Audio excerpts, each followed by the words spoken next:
Welcome back. I believe this is where we left off the last time we saw you, dealing with the wheels. And today we're going to show you what it was to get those wheels matched up with the tires. Today's wheel day. So we've been prepping for this day for a couple weeks, getting things painted, sanded, fixed. We basically have everything we need to at least get the wheels and tires put together. So the plan today is we got all the wheels transported back to the mothership. You can see they're all the big front wheels and the two fronts and the spare, 3 of the backs. Then we got one back here we're going to practice on. I've seen guys do it online. Looks like it's not too difficult, right? Because it's on the internet, so do it. We've got an O-ring that goes in the middle between them. The thicker ones are for the big ones, and the smaller O-rings are for the smaller back wheels. And these are the valve stems. We have to put these back in. And these are all the lug nuts for the front ones. So we're going to try on this front one. See if we can get it on and get it aired up, see if it takes air, and then we'll kind of get an idea of how we're going to do this moving forward. So, is everybody with us? So we propped up the rim on a 5-gallon bucket, and then we put the wheel on top of it, and then we kind of slid carried the tire onto the rim. We didn't get that part on camera the first round, but it was interesting. So that's how it started.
Want to document something. So that's the wheels that are on it now. Are you ready? That's what they're gonna look like. You can see the other one behind it. That gives you an idea of the difference in the size. This is a thank God for Tommy moment. This is just an old school valve stem tool. We're getting a little tired, and by we I say me. But this one we couldn't get to seat, so we've got something. It's just not taking air, but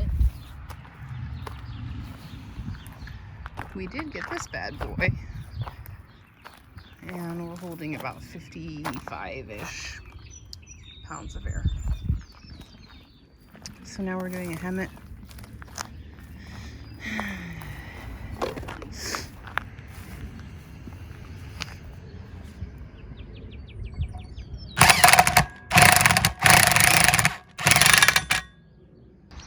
Should talk about what just happened. well, we got a good pile.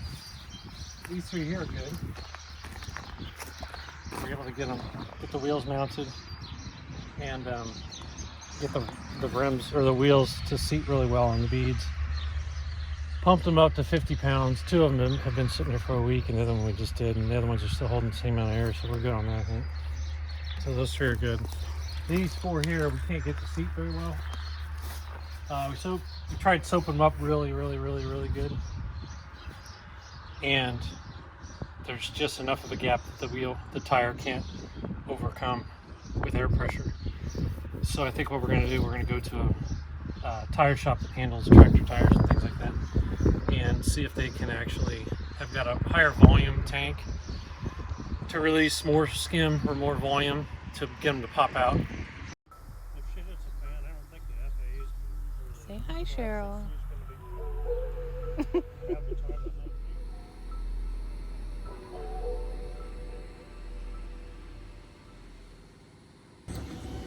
All right, so here's what has to happen.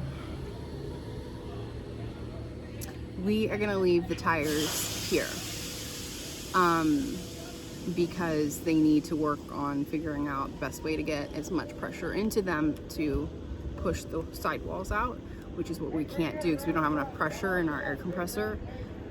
We got a couple of the tires to see it, as you saw, but these ones are just, I don't know if it's because they've been sitting a little bit. They're just a little more rigid and they're not working. So we're gonna leave them here and have them handle it for us, which I'm not sad about.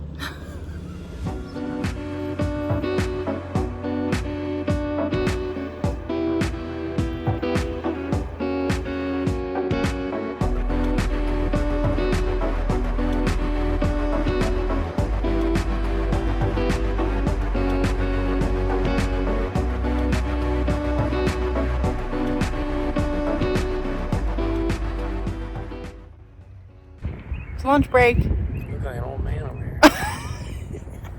Look like I'm just shit beat out of me. Look at me. It's like weathered and worn out. An old man on the sea.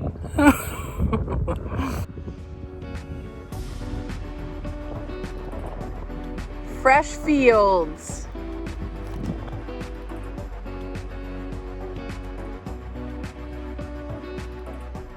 And Todd is doing a little work on Water tanks. For the truck. What I found them. Well, I got a quote to actually have someone build us the tanks we want out of plastic.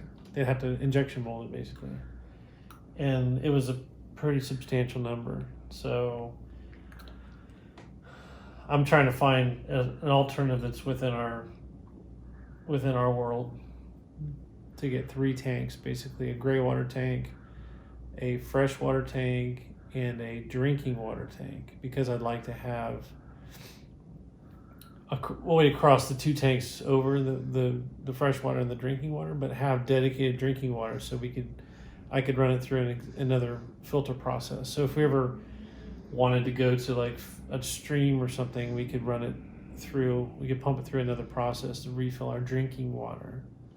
We're about 27.5 inches between the frame rails, and I've got 3 sections that are 60, 90, and 40, but that's just because of where I put a couple cross members underneath there between when we raised it. I put cross members to support the sideways, but I can move them. They're just I put them on the frame rails of the truck, but they don't have to be there necessarily. Yeah, 186, 63, 189 inches basically. I've got 100. I'll do the math real quick, but basically 200. So I'd have an extra 10 inches. I think we can make it work. And so here's the quick dark view of the apartment, and it's a little messy because I had an event today, but this is it, y'all. That's it. You've had the whole tour. But we can get outside now, which is nice. And bathroom is here, and there's a closet there, and it's a great kitchen. And so, but we've downsized once again. It's 570 square feet, but look at the views. It feels bigger because of that. And we're just sitting here watching Ran. Do you guys watch Ran sailing? We're catching up on them. We haven't seen their stuff in a long time. And of course, it's always inspiring to watch people who do what you do. So. And here we are, 1 week later, to pick up our tires and try to get these bad boys on the truck. We'd also like to throw a big shout to the team over at Riley Park Tire in Greenfield, Indiana, because these guys were so fun to work with. We only got to see them a couple times, but they were thrilled about our project. It just is nice when you're supported by people who are enthusiastic about your projects and we just loved that they wanted to take care of us. So just wanted to say thank you so much, guys, and hope you're watching. I'm going to attempt to tell you what we're doing here because I don't have Todd with me at the moment to explain this fully, and he will explain a little bit what he's doing. But we had 2 leaks coming, we think, from the braking system, and we needed to replace part of that. I'm not gonna pretend that I know what all of this stuff is called, so I'm gonna leave it to Todd to tell you as much as I could capture on camera. Now, what I'm doing is I'm putting a little spacer in here. See how this lays down? Once you get all the, I mean, you're gonna see a lot of hands involved here. There's no way to hold this. You can't put a screwdriver in there. There's no way to like keep this. I don't know why they didn't. This is a spacer to keep that on a, basically there's a pin inside there that slides down on to keep it centered. Now, why wouldn't they have put one of these collars up here to keep this centered in the shaft? Because what happens is, if this lays down here and the diaphragm starts expanding and contracting, you're going to wear out. It's not Which is wearing what evenly. exactly happened to the one Right. that we pulled out of It here. happened to the other one. So You this can see needs it to warping sit, and right. So this needs to sit right in the center. So when it hits the diaphragm, it's right in the center cushion, not up against this ledge, which is what would happen if it would happen if it laid down like you that. can see it's not center. Yeah. So I'm gonna do, since it's a closed chamber, and I'm gonna put something in there that is definitely not gonna impede thousands of pounds of braking force. It's gotta be a piece of this shop brake. MacGyver style. So I'm just gonna spray too much. Just gonna fold this up just to hold it while we're trying to position all this stuff. It's about like, I'm guessing, right there.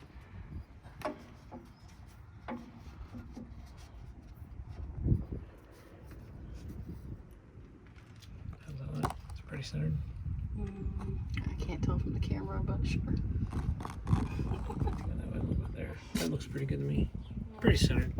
It's gonna be inside this. It just needs to be lifted, if anything, just because It needs it's. to be inside, right? Otherwise, well, what we saw on the other one, and maybe I'll try to find that before, is it you could see it warped.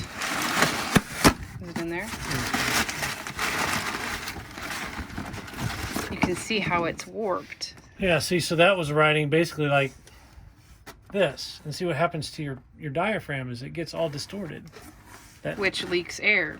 Right. So what happens is, I don't know, maybe it wasn't able to even actually function very well because it couldn't actually fully expand. So you can see the wear pattern, how bad it was. It's almost to the edge. So obviously it was ballooning up here, and if you look, there's a lot of distortion up here. So this might have popped something out, and we were leaking air. You can see there's a stress crack right along there. All kinds of badness. So anywhere, as long as you end up somewhere inside the center, I think you're going to be okay. Yeah. So yeah, we put the brake chamber back on with the clamp, with the diaphragm basically sandwiched in between. Clamps on, tighten down, gears are good. Put the fittings, the original fittings, back onto the new brake chamber. All right, let's get back to those tires. We wanted to try to get 2 on, the front 2, before we had some other plans to get to.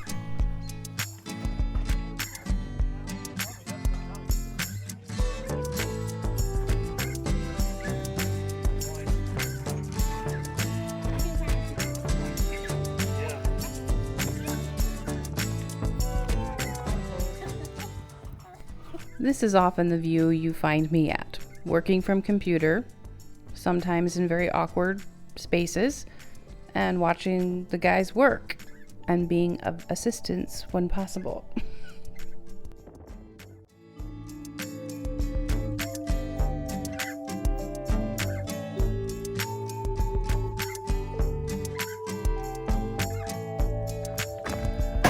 So there's your right hand lug for the right hand side, left thread on the left side. So there's your standard lug nut. And it's hub centric, or wheel centric, I guess you could say. So basically that threads in on the stud and centers the wheel with a tapered edge. The Hemet wheels are a little bit wider. The offset back spacing is a little different. So you can see it has an additional collar that's like sleeved. So see the thread inside there. Got one on snugged up. Still got our cribbage in place. It's just barely touching the ground, but you can tell already. I'm going to go lower down. Yeah.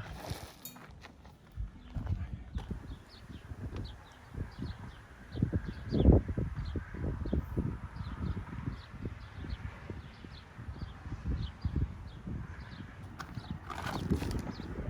you're loose there.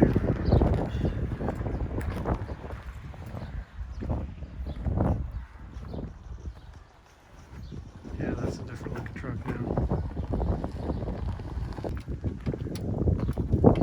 It's like half a haircut. All right, team, it's time to sign off for now. This episode is getting pretty lengthy, and we are heading south next to check on the boat and meet some new Salt and Siren Atlas fans. So we hope that we will see you next week, and thanks so much for watching.